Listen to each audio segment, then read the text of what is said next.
So vintage clothing is having a major comeback, but why? Well, it's cool.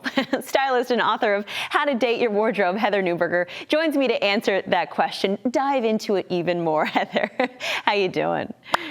I'm good. How are you, Monica? I'm good. So let's talk about what's behind this boom in popularity for vintage clothing.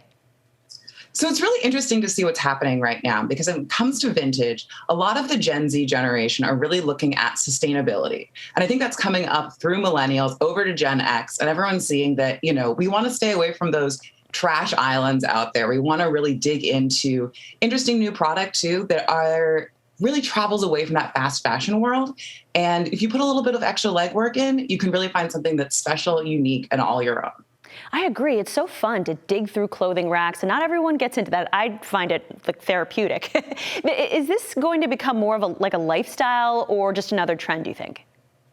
I'm hoping it's going to be a lifestyle. I think that it's something that's a really worthwhile choice, and it's really going to be helping our environment moving forward. But again, also changing fashion in so many ways. It's really helping to bring in different styles from different generations. We're looking at different decades. We're really sort of reveling in that remix. And I think that that's something that's so fun with vintage that you're just not going to get from a fast fashion retailer.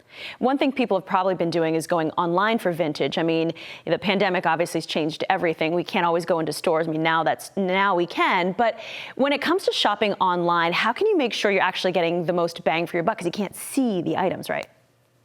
Absolutely. And I think that one of the hard things when it comes to online shopping is that, if you're not actually buying from a vintage retailer, you're sort of like, it's okay. Like I can return this garment if it's not really for me. There's really comfortable policies there. But when it comes to you're actually purchasing something from a seller, you actually really can't return those garments. So what you want to do is you want to look at, in that listing, you want to sort of spend some time with it. You want to examine the garment. You want to really take a look, definitely go through a lot of different ones, be like, oh, this is the best garment of all these different options. I'm looking for a certain pair of pants. These ones look like they're in the best constructions.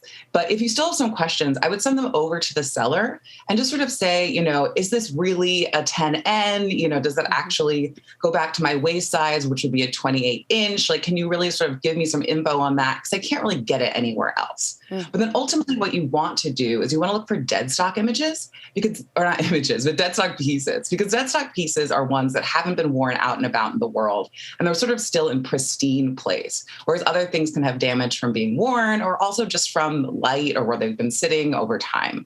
But when you're out and about in the real world and you're thrifting, which, I'm a big fan of myself, you want to inspect those garments too. You want to look at all the seams, make sure things are in the right place, because those pieces are just not going to change. They're exactly the way they are, unless you want to bring out your sewing machine. So make sure that you're really purchasing and spending the right money on the right things in the right time. That's great advice. So what are some things to consider if you want to sell your clothes on sites like Poshmark, maybe?